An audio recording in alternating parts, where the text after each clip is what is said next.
The first Resident Evil 7 review is in and it's gonna be a good game. Better than the other Resident Evil games? Well, let's dig in. Let me know if you're excited about Resident Evil 7 in the comments down below and don't forget to hit that like button.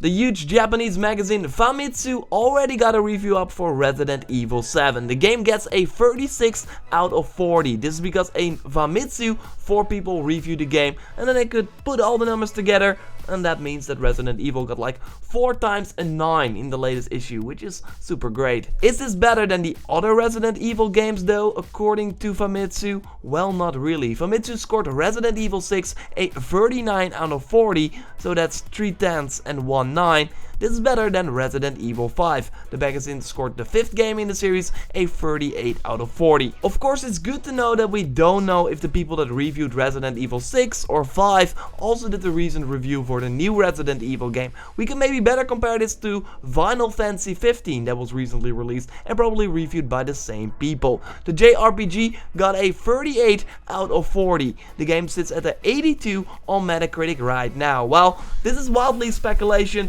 We could guess that Resident Evil 7 will be around the 7 to 8 on this review collecting website Metacritic, which is great. Maybe an even better comparison is Resident Evil Revelations 2 that released in 2015 on the PS4 and Xbox One. The game got a 75 on Metacritic and got a 36 out of 40 on Famitsu. So if we compared it to, I know it's far-fetched, but it's still interesting, I think.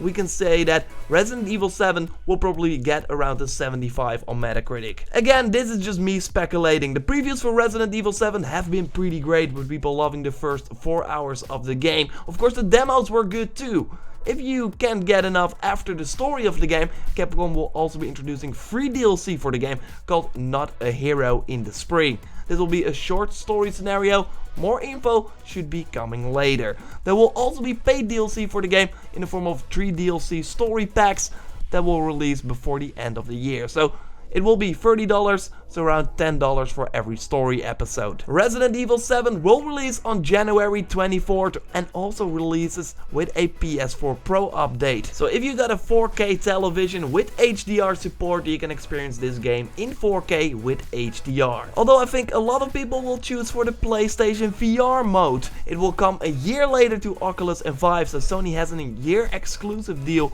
with Capcom for Resident Evil for the PlayStation VR.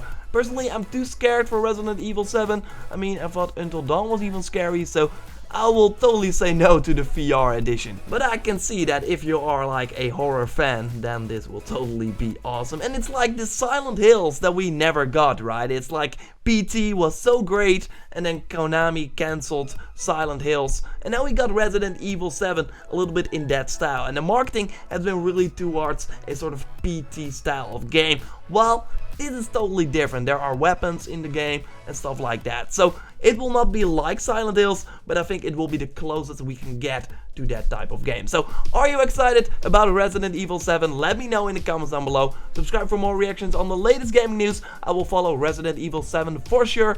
Like the video if you did, and I will speak to you next time. Goodbye.